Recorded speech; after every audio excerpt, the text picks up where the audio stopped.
Hi. Today I'm going to talk about my experience of chronic fatigue. I haven't prepared anything, so this is very much going to be off the cuff. Um, I'm in quite a reflective mood, um, and it's kind of in my nature to jump around, but hopefully it will all circle around and make a lot of sense at the end. I'm just really trusting that's what's going to happen. So towards the end of the last episode, the first episode, which was also the last, I talked about how long it really took me to understand the situation that I was in.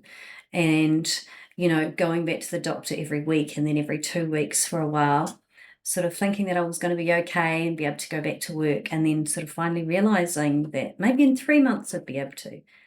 And then maybe in 3 months will be better. And then another 3 months. And it took a wee while for me to go, yeah, this is just going to take the time that it takes. My husband would say that I didn't really understand, even when I was really, really at the sort of bottom of my experience, that he thinks I didn't really understand how unwell I was. And I think that is probably true.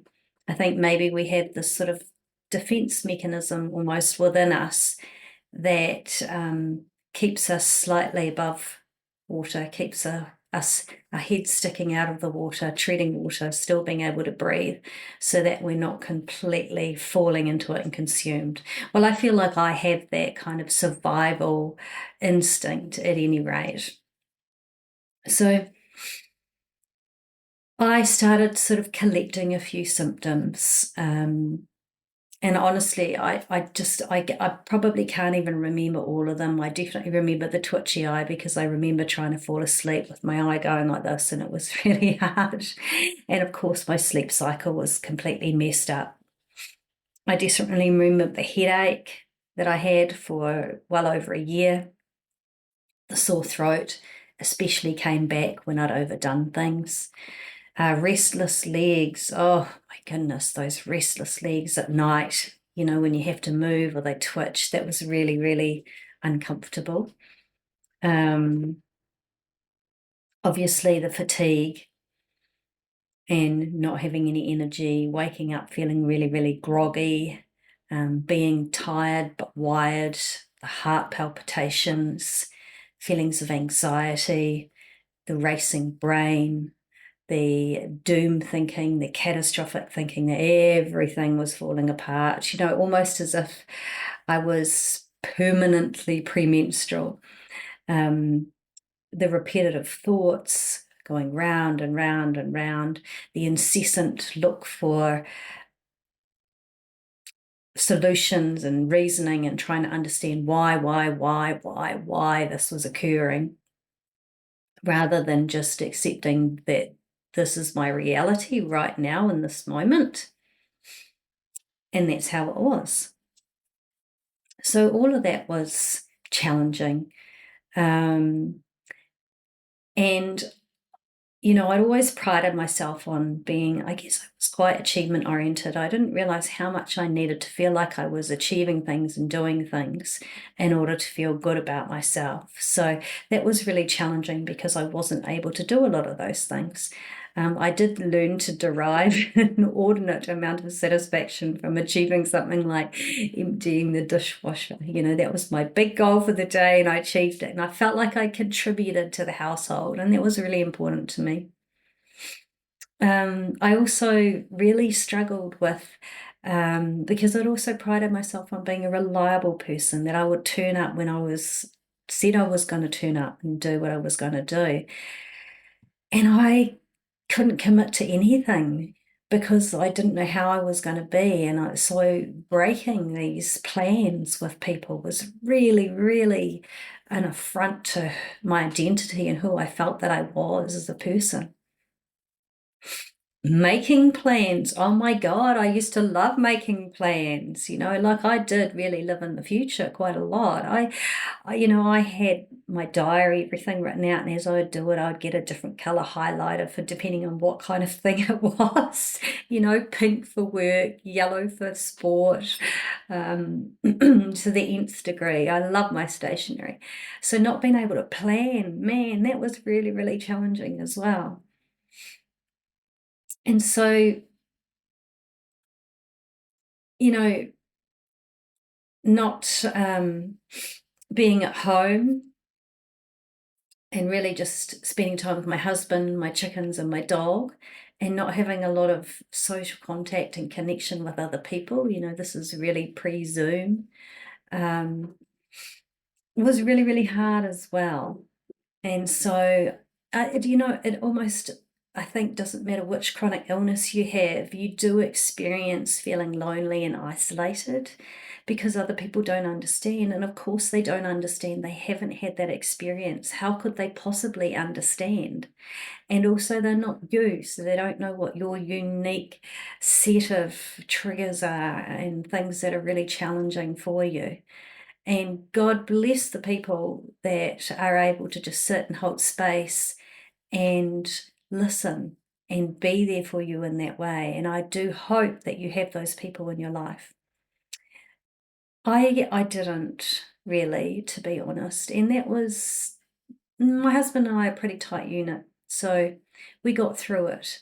And I just can't underestimate how important my dog and my chickens were as well, because every day they just get up, they're happy, they don't care if they're eating the same food, they just peek around or mooch around, sniff around, and they're just so content with life. They're so present.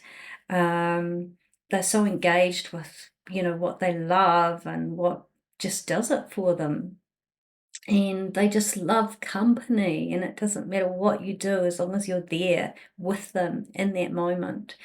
And so I took a lot of solace from them and inspiration, really. Yeah. um so right from the beginning of being unwell, though, I was absolutely determined, and I adopted the belief that no matter what I did, every single thing that I did was going to help me in some way with my recovery. And that was really important to me. I believed that, and I looked for evidence that it was true. Which confirmed it, and then I kept telling myself that. And I found that really helpful. Um, I also chose to believe that I was in recovery right from the get-go. So although things may have looked outwardly like they were going downhill a bit, I chose to believe that I was in recovery and that that's what my healing looked like. What I learnt very quickly was healing never looks the way you think it's going to look. It's not a linear process. You don't just get better and better and better and better and better and then, I don't know, flatline. It goes, all over the place, everywhere. It's like learning. It just takes its own path. It takes its own time. And so really appreciating that. And within that, I decided to adopt a really broad definition of progress. So often what happens with chronic fatigue is people have a really narrow definition of what success or progress looks like. It's I can walk more, I can stay awake longer, all of these things. I just decided to cast my net really, really widely. So it might have been sleeping through the night. It might have been waking up feeling, a 4 out of 10 rather than a 2 out of 10. It might have been laughing more during the day. It might have been able to move more. It might have been able to have longer conversations with people. It may have been being able to spend more time outside with my dog. It may have been going for a car ride. I mean, I certainly wasn't driving. I did not have the cognitive capacity to attend to that much stimulus, and my brain fog was pretty crazy. I remember looking at an orange, knowing that it was the same color as, it was called the same color. You know what I mean. Anyway, I couldn't think of the word. I was just completely blocked, numb. And that was also challenging. I'm taking a little digression here because I had been teaching maths at high school. So I was used to kind of, solving a couple of problems in my head while writing on the board and answering a question over here. And so to suddenly not be able to name an orange, I felt like I was just never going to get back to my career. Not only that, I felt really resentful of it because I'd driven myself so relentlessly within an environment that fully supported that, imbalanced way of being in the world. And so I was quite angry at it. So that was really, really hard because a really important part of my identity had also been my intelligence, my academic brain. I was always thinking, and I grew up in a very academic family, and that's what was valued. And it was one of the things I really valued about myself, what my capacity to learn things and remember them. And, there was just so many facts and figures in my brain that I could just pull out at any time. And I could no longer do that. And that was really hard.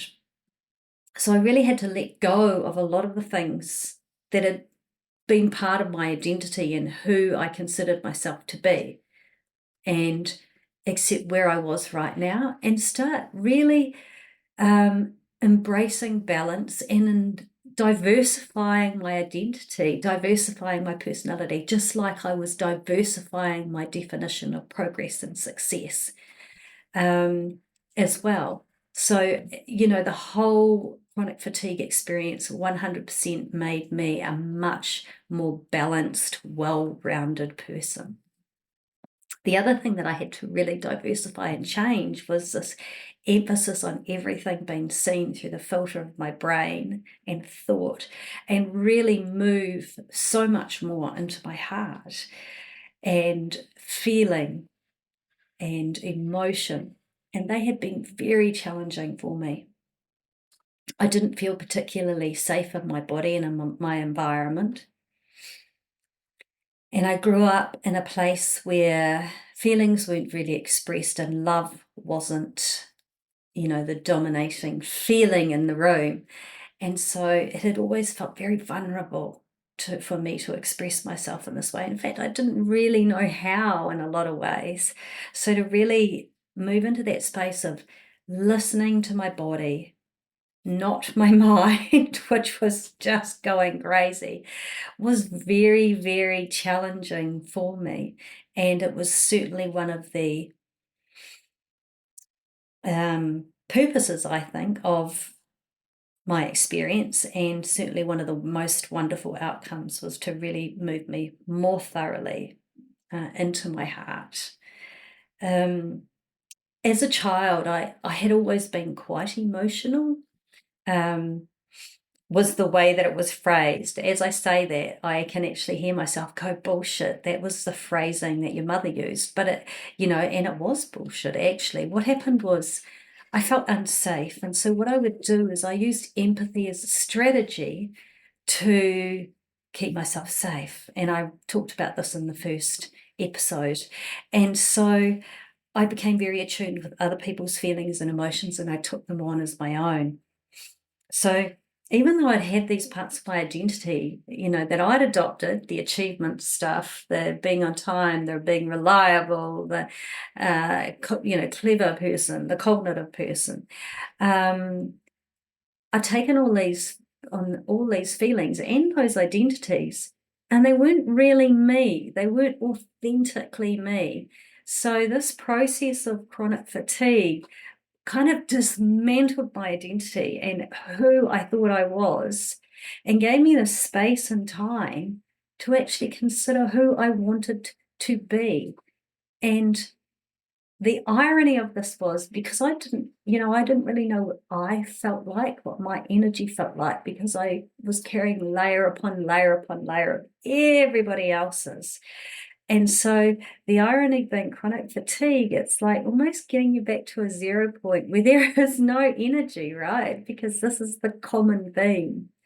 Chronic fatigue is about not having energy.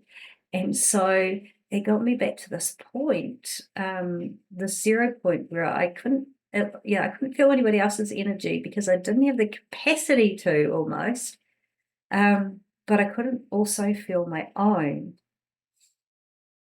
And there was this day that I woke up and I could feel my energy clearly, possibly for the first time in my life. And it was so beautiful. It was so beautiful. I cried with absolute joy. And now today, I mean, we are talking years and years later. I can still remember that day and I can still remember the beauty of it. And it just touches me so, so deeply. And I knew that I would recover. I knew that I was getting better. So that was one of my signs and of success, of progress. Really embracing my energy and feeling my energy in my body for the first time. In that way, it was just so amazing.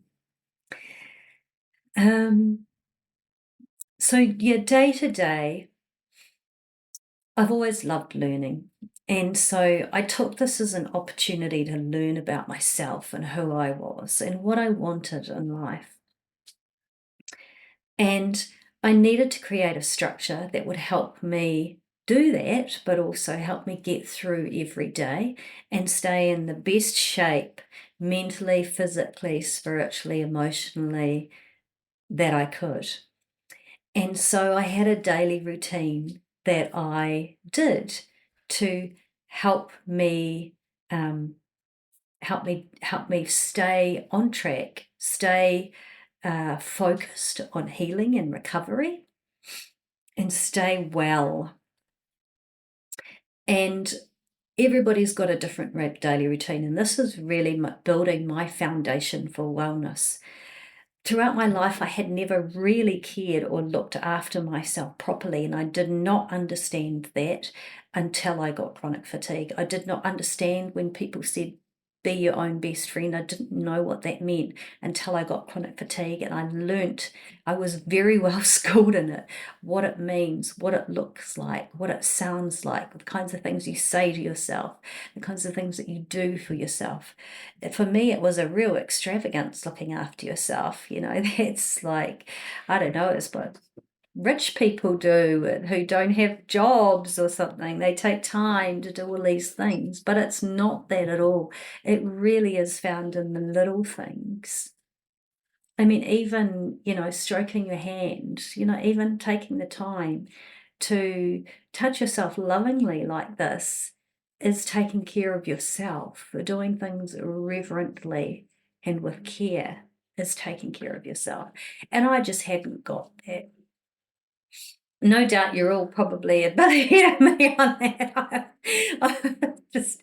I don't know. It's like I missed all my years of schooling or something and learning about these things, and suddenly I had to learn how to do it at that stage of my life. So every day consisted of a routine of different things that I did to keep me well. And I started really tapping into my intuition about what I felt I needed. So I would ask my body, what do you need from me today? And if it needed rest, it would have rest. If it needed to move, I would move. And I'm not saying I was perfect, because I wasn't. And, every now and again I would hear that little achiever voice that wanted to overdo it. Just do it. It'll feel really good. The satisfaction that you get for pushing yourself. And so I would do it every now and again, and there would be consequences potentially. Not always, but sometimes there would be. And when I heard that voice, that relentlessness pushing myself, I understood, because, that voice was not coming from my heart at all. That was just, my small self, my ego self, my brainiac self, or whatever, pushing, pushing, pushing. And that voice really kept me disconnected from myself. So I did my best to listen to my intuition and to really attend to what I needed most at the time. And it's really interesting, because sometimes some things will be appropriate, like acupuncture might be appropriate. And then a few weeks later, it didn't help at all. But, for the time that I had it, it was helping me. So it was just really important for me to listen, and then maybe a couple of months down the track it would help again. And I tried all manner of things. Like I said, I tried all manner. Excuse me if I'm sniffing. I'm annoying myself. You probably won't unhear it now. So I tried a lot of different things on a lot of different levels, and I was very holistic with how I was viewing things. It was definitely 100% body, mind, and spirit for me. I understood very clearly the things that led me to develop this, and that I would need to change those things about myself. And underlying that would be beliefs, and they were pretty ingrained. So I really would need to change those beliefs and change my way of being in the world, of relating to the world, of relating to myself, of who I even considered myself to be, in order to move through this and to heal completely. And of course, I had my days, my down days, my dip days, and my good days, and it flowed up and down, up and down. But what I really came to understood too, it's between the contrasts, the good and the challenging, that learning occurs, that learning happens. If everything was level all the time, we wouldn't be learning anything new or challenging ourselves or experiencing hard stuff. And that is the juice that propels you forward to learn, to have those epiphanies, to understand what your next step is. So there is so much value in the up and down. And yeah, the downs don't always feel that great, but it's about really looking after yourself and taking care of yourself in that, knowing and trusting that this is temporary, that it will change, because it does change. Nothing is constant. Nothing stays the same. Everything changes all the time. So I learned to sit with myself in those times that were challenging. And um, and sometimes I did it very well, and sometimes I, ranted at the world. Um, and all of it was valuable. All of that was valuable. The significant uh, parts of my recovery, or signals in my that told me that my body was actually starting to follow my mind, which had been very clearly, relentlessly, every day, many times a day, visualizing myself vibrantly healthy, doing all the things that I loved again. The things that told me that I was making huge progress were the waking up feeling like myself, the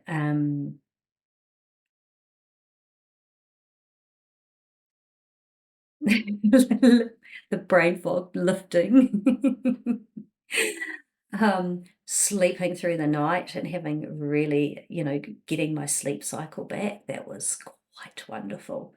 Um, the toning down of the doom thinking, the not having the heart palpitations and the anxiety stuff happening, the capacity I had to calm my body more quickly.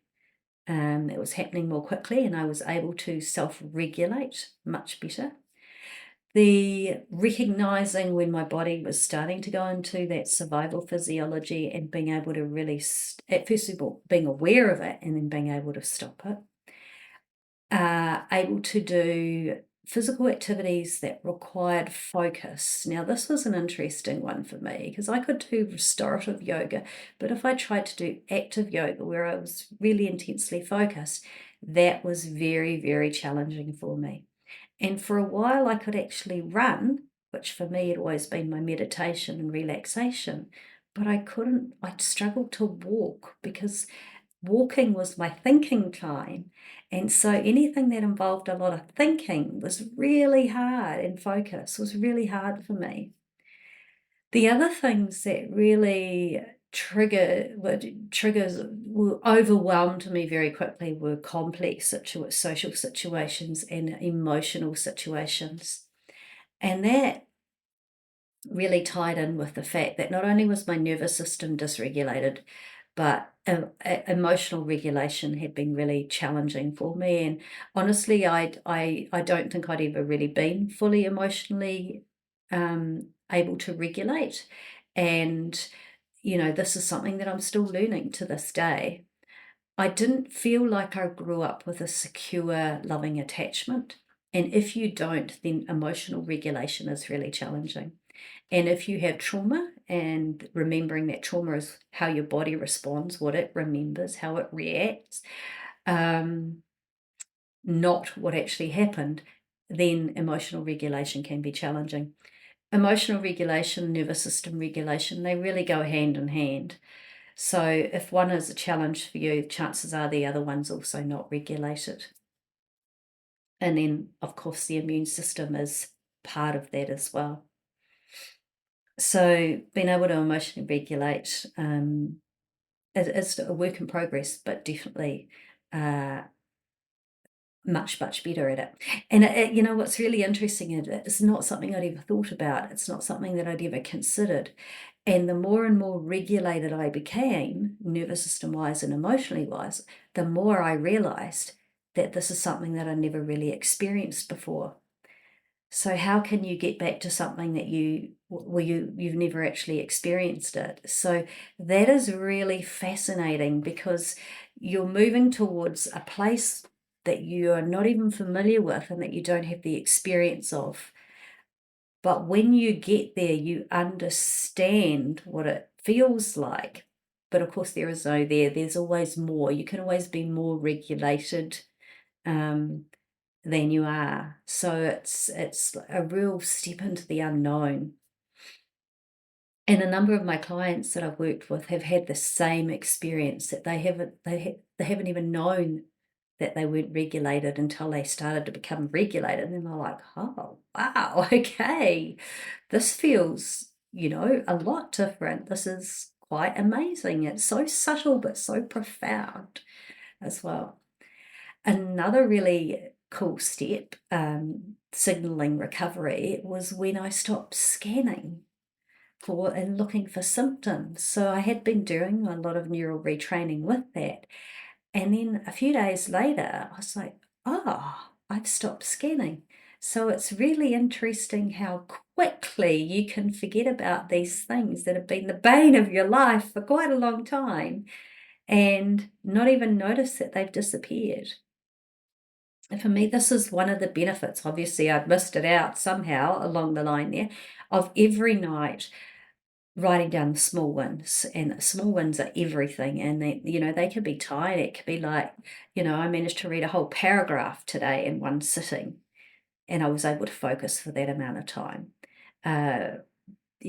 Walk for 10 minutes, be outside with the chickens for a quarter of an hour, empty the dishwasher, and then start filling it up again, and only needing a half an hour nap afterwards. Every small win matters. Every small win counts. And keeping track of all your small wins really illustrates clearly to you your progress that you're making. And what I found is sometimes I'd be making a lot of progress in one area, and then in the other area, things might be slipping backwards. And if you're not recording all your small wins, it's really easy, especially with that survival physiology going on, to really focus on the area that's slipping backwards, and then the doom thinking, oh, I'm getting worse, and all this stuff. But if you're writing your small wins, you're like, well, hang on, okay, that slipped back, but this is so much better. And like I said before, healing happens in ways that you don't expect. And it's not like there's one strand of healing happen. There's all these different strands of healing happen. So spiritually, you may be progressing and evolving. Emotionally, you may be progressing and evolving. Physically, physiologically, emotionally, mentally, there's all these different strands, these different things that are going on. So you really want to cast that success net wide and notice all of these things, because that gives you fuel to keep going and to know that you are recovering, because again, nothing stays the same. The other really important thing is your body is amazing. It's incredible. It eats food and turns it into poo and out it goes. It doesn't look anything like what it looked like when it came in. It heals cuts without your input. It grows your hair and your nails. It digests things. It keeps your blood pressure regulated. All of these things all the time, constantly, without your input. It is always doing its best to get back to a state of healthy homeostasis. Always. Your body is amazing and it is always working for you. Chronic illness can make you think sometimes that your body has let you down, but it hasn't. Trust me, it has not. Your body never lets you down. It does not fail you. We often fail it. We don't listen to it. We don't look after it. We don't nourish it. We don't move it. We don't hydrate it. So developing that relationship with your body is so fundamentally, vitally important, not just for healing and recovery, but for life. You know, this is your home. Home is literally where the heart is, and your heart is your body. It is in your body. This is your home. How do you want to treat your home? What relationship do you want to have with your home? This is your best friend. This is the part of you that is with you for the duration.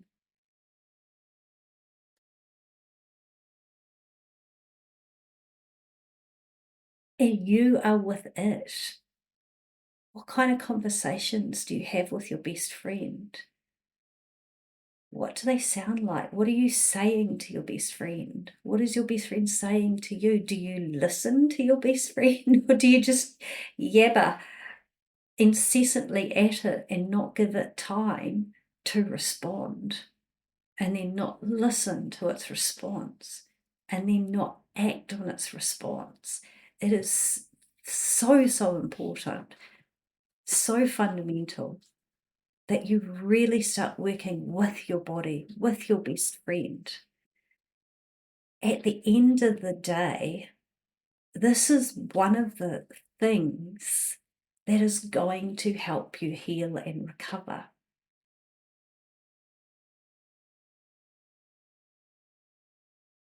Berating your body, being hard on your body, filling it with crap, consuming crap food and drinks is not promoting health and is not promoting a healthy relationship with your body.